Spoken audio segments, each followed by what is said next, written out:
Hi, my name's Eric, welcome back to my channel. Let's talk again about Madonna. Since I reacted to Ray of Light, I have received a lot of requests to react to her 1989 album, Like a Prayer, and I am here today to give it my first reaction and to break down the album's lyrics. I've heard the title track and the song Cherish before on the radio, but I haven't given them a close listen, so I look forward to doing that today. Before I dive in, I'm going to take a minute to talk about some ways that you can do good not just as a global citizen, but also as a music listener. I recently shared a link in a post to a YouTube video whose entire ad revenue is going to be donated to bail funds and other nonprofits, and since then even more fundraising videos have been circulated that feature music by some very talented artists. And some artists have also released charity singles. For instance, Cupcake released the song Lemon Pepper, half of whose proceeds will be donated to the Minnesota Freedom Fund. So in addition to donating directly, you can contribute while listening to some awesome music, which to me is just doubly enriching to the soul. With all that in mind, let's get to the music. Track number 1 is the title track, Like a Prayer.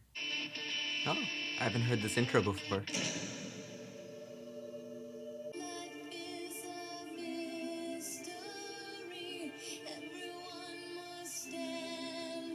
Love the pipe organ.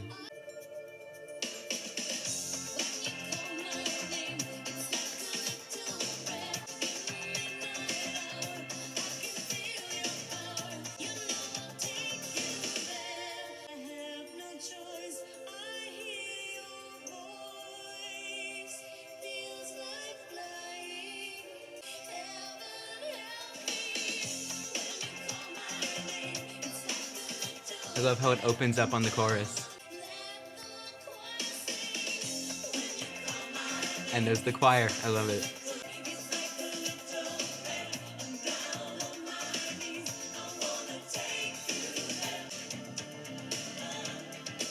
I love this shift here and how ominous it is and dramatic.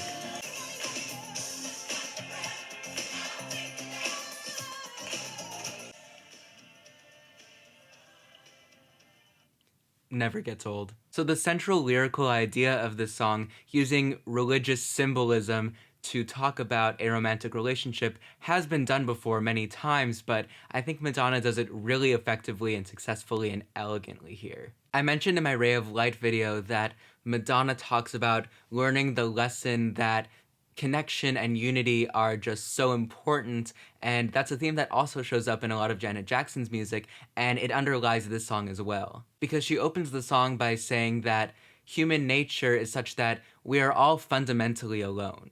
And the thing that changes that and that changes the sound of the song is this voice calling her like from above. And this sets up the dual meanings of the song, because what are two of the biggest ways that we as people try to heal our inherent loneliness? Romance and religion. So everything she says after this intro is just as plausibly a declaration of love for a human lover as it is for God's love. Feeling someone's power in the midnight hour can just as easily be a lover's rendezvous as it is, a lonely person's prayer when they are lost and alone in the dark. The feelings of falling and flying can be like a spiritual euphoria, or they could be physical pleasure. So what makes the song so clever lyrically is how neatly it fits into either interpretation, and in doing so breaks down the conceptual boundary between the spiritual and the physical. The use of the gospel choir is very on theme. The way that the sound brightens on the chorus just perfectly emulates the enlightenment that she's experiencing. This is just all around textbook pop perfection. Track number 2 is Express Yourself.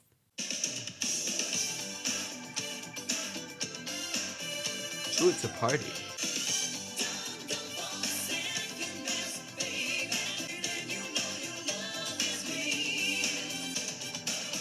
This sounds like classic Madonna.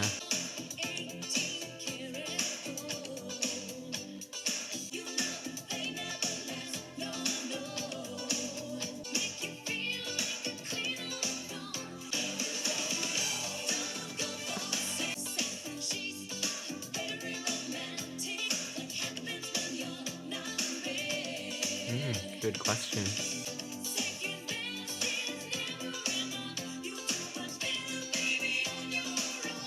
She's doing a lot of fun vocal stuff here too. The horns are super fun.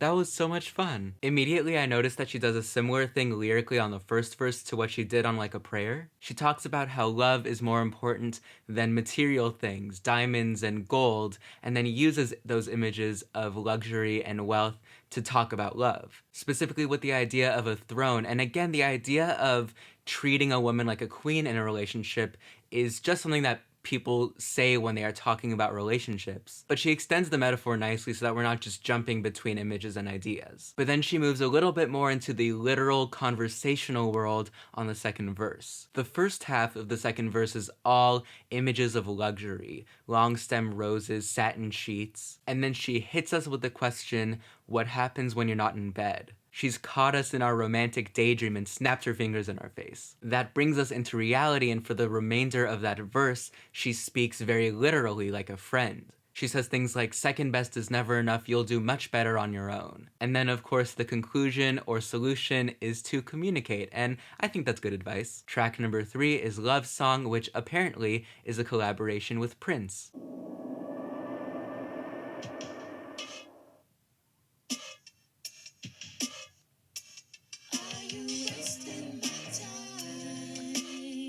Okay. Ooh.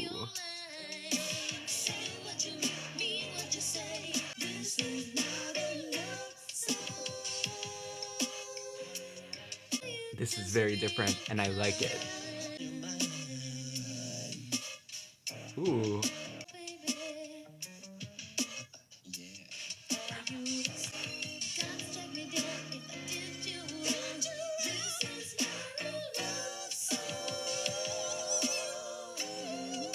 It really sounds like they're bringing out the best in each other musically.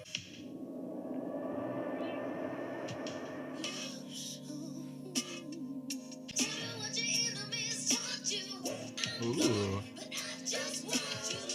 Nice grit and fry there.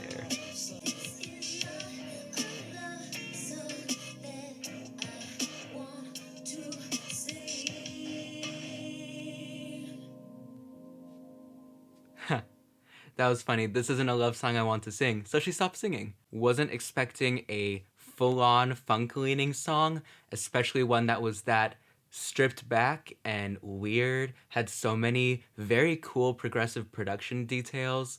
I'm really, really impressed with that direction. And the song picks up nicely where Express Yourself left off, leaning more into that theme of communication and tying back in the religious imagery of the opener. The structure of the song is repetitive in a way that nicely reflects the way that Madonna talks about the relationship being in a rut. There's this cycle, this communication breakdown where Madonna doesn't even know if she's really in a relationship anymore. She tells her partner to stop feeding her lines, and in the same way that her partner is just speaking in platitudes, this song lyrically is markedly less specific than the prior two tracks. Also, I wanted to point out that on the bridge, she says, time goes by so slowly for those who wait, which she then used as the opening line on the song Hung Up many years later. I just thought that was a really cool detail. Track number 4 is Till Death Do Us Part. Ooh.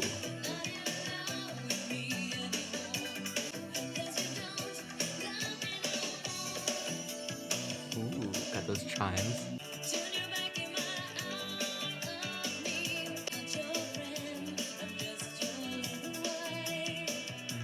Interesting. I love this chorus.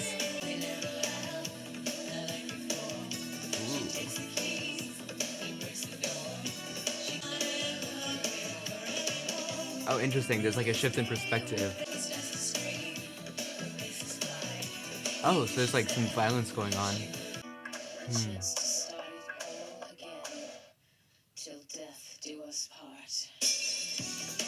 Oh, wow.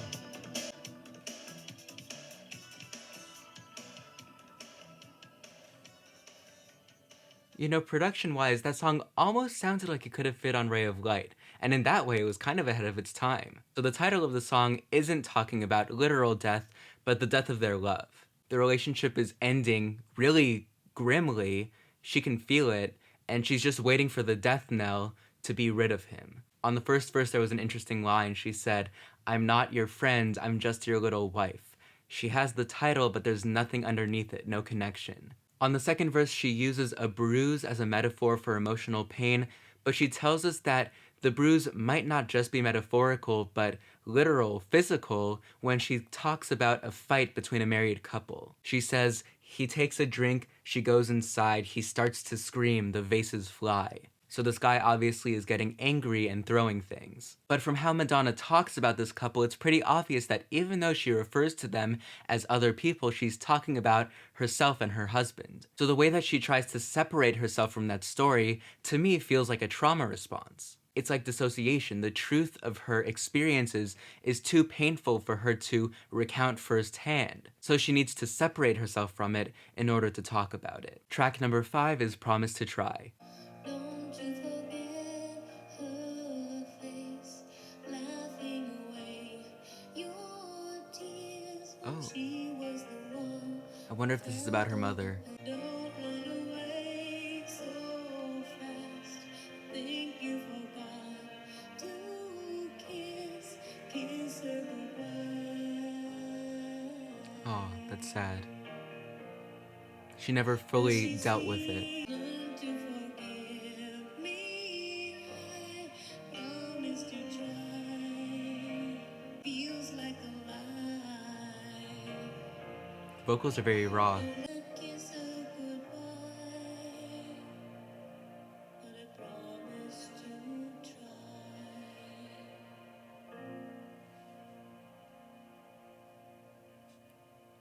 Wow.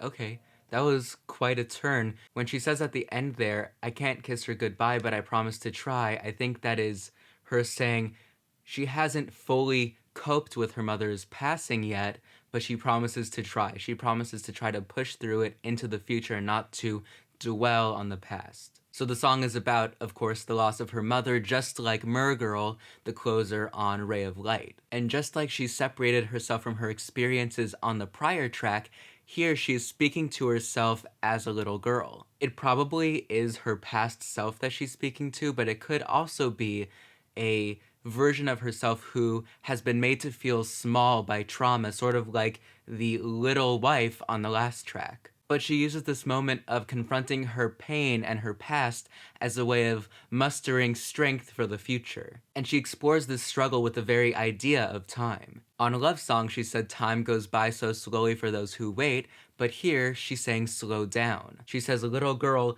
don't run away so fast. Life is short, as she learned from her mother's untimely death, so live in the present moment. Track number 6 is Cherish.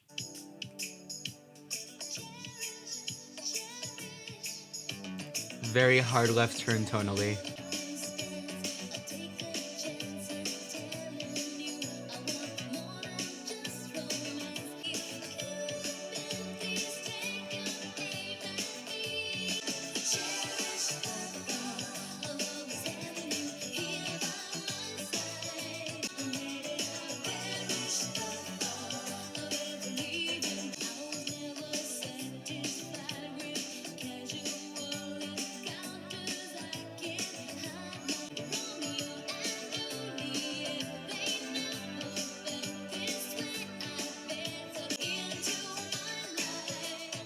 This definitely goes over like a romantic montage. I will always cherish you. Give me faith, give me joy.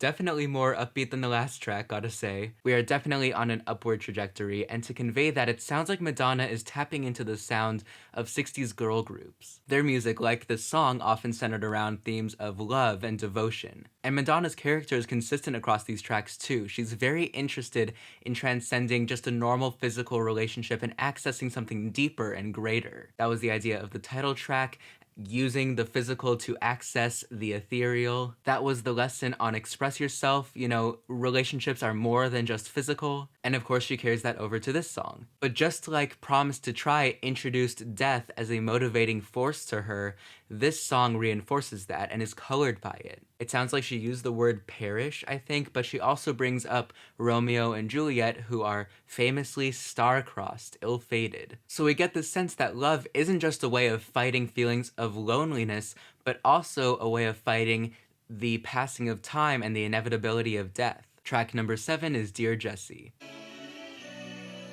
Sounds very whimsical.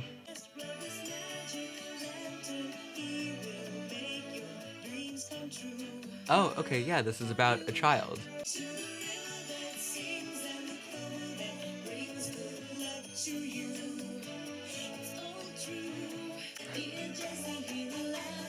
I like the percussion.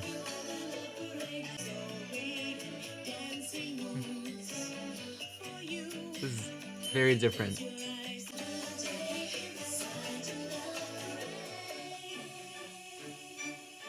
That almost sounds like a merry-go-round organ. It's cute.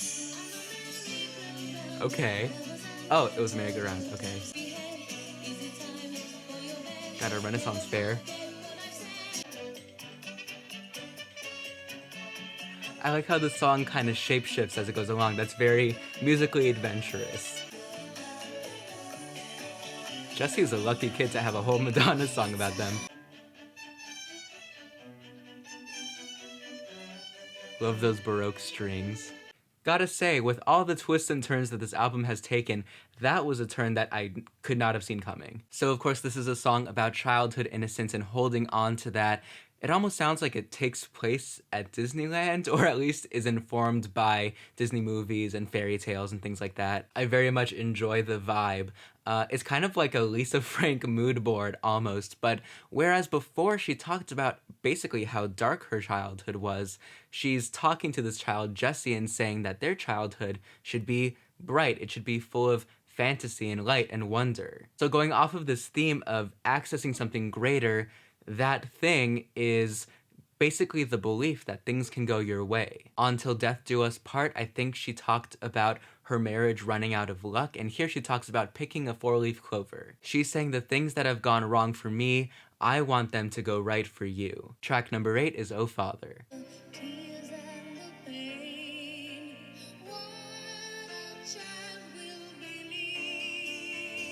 Oh wow.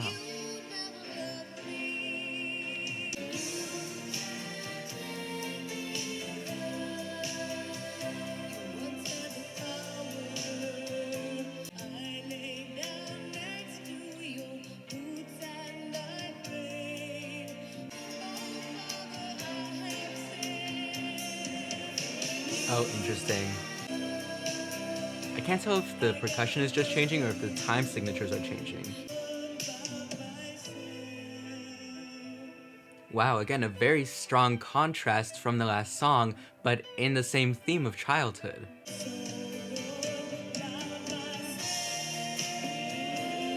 Ooh, vocal moment here.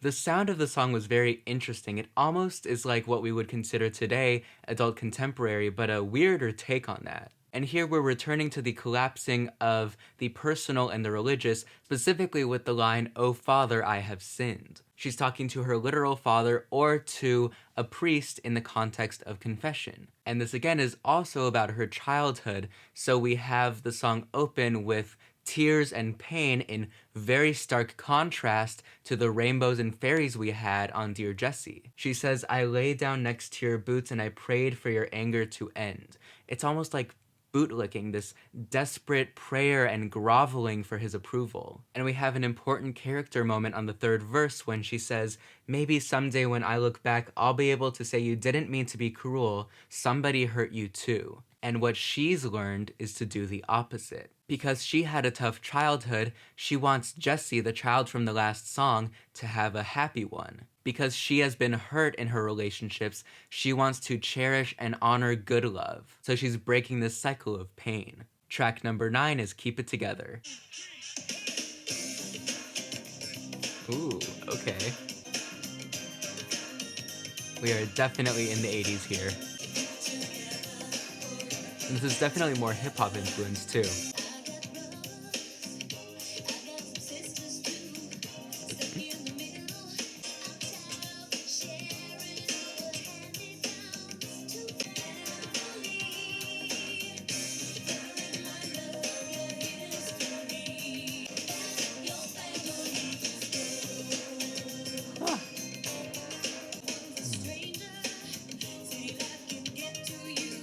Okay. Her life isn't all it's cracked up to be.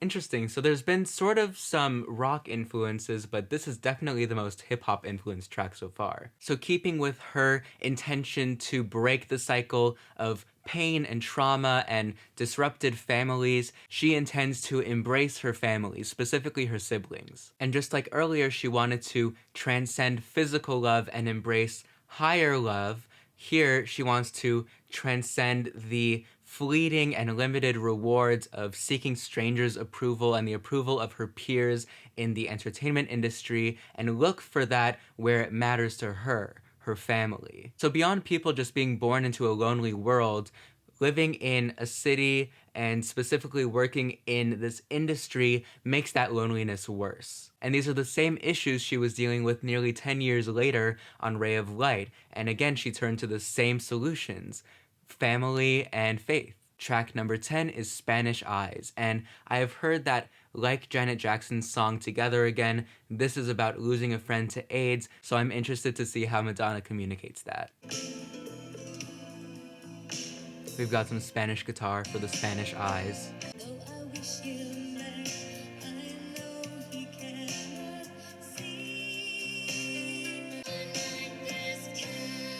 Wow.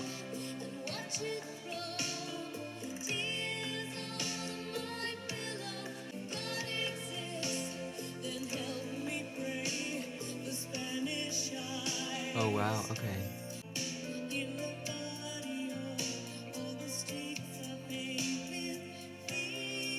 So that's like a poor neighborhood, typically.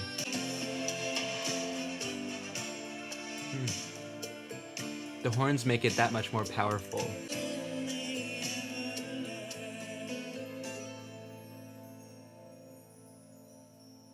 Wow, that definitely was emotionally powerful. You could tell that she really went for it vocally, too. So while the song itself isn't completely explicitly, overtly about the AIDS crisis, I would definitely imagine that touching that topic at all in the 80s was a big deal. And perhaps even more controversial would have been the invocation of religion with relation to the AIDS crisis, specifically saying that God was on the side of the victims of AIDS, which to me is her speaking up to the institutions of power of that time. And even more so, on the second verse, she talks about how her friend grew up in a poorer area, so she's connecting wealth inequality to these health consequences. So in recounting what I would imagine is largely a very literal story, she does a lot of work to unpack the influences that deepened and worsened the AIDS crisis and the failure of those systems to address it. The final track, track number 11, is Act of Contrition. And for context,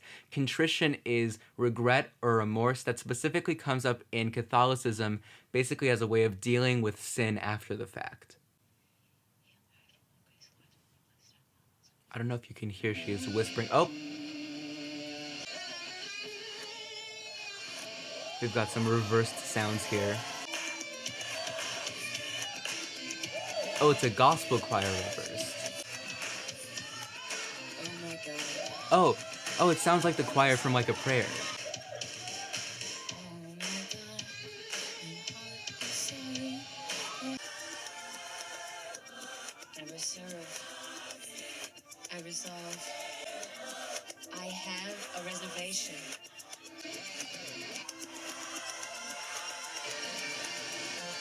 What do you mean it's not in the computer?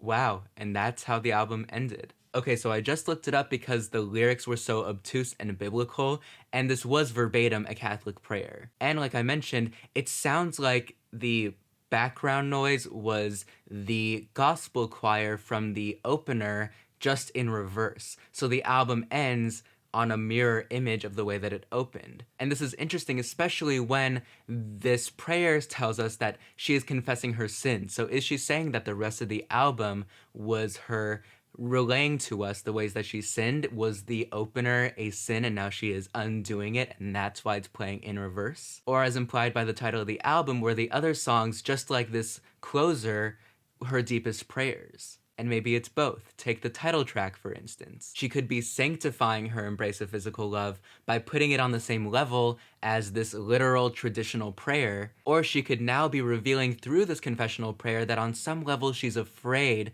that her embrace of romance was sinful. And then those final lines that deviate from the prayer are really interesting. She says, I reserve, I resolve, I have a reservation. What do you mean it's not in the computer? Maybe she had an appointment with a priest for confession and someone forgot to put it on the calendar. But a reservation also is a doubt. So she has resolve, confidence, and now doubt. And that's where she leaves us. She says, people are lonely, they suffer, and they look for answers and comfort in their families, their relationships, their careers, their religions. And sometimes those things fail us. So all we have left really is hope. Overall, I am so happy that you all recommended this to me because Madonna seems to have taken a lot of really cool creative risks on this album. There was a lot of vulnerability and openness. She really was talking about some very personal feelings, and her really diving deep left us with an album that had emotional power. Of course, the title track is iconic, but there are some deep cuts like that Prince collaboration that I think are sorely overlooked and that do some really interesting things musically. I definitely will be returning to this album soon, and I can't wait to check out another one of Madonna's albums, so please let me know in the comments down below if you have any other requests for Madonna albums or any other music I should react to. Please don't forget that even if you don't have the means to contribute directly through donations, there are links to videos that you can watch so you can just enjoy music and contribute that way. I have linked those somewhere throughout the video. I'll probably put them in the description too, so I encourage you to check them out. As always, thank you so much for being here. I put out new videos every week. Please stay safe and healthy, and until next time, that's it.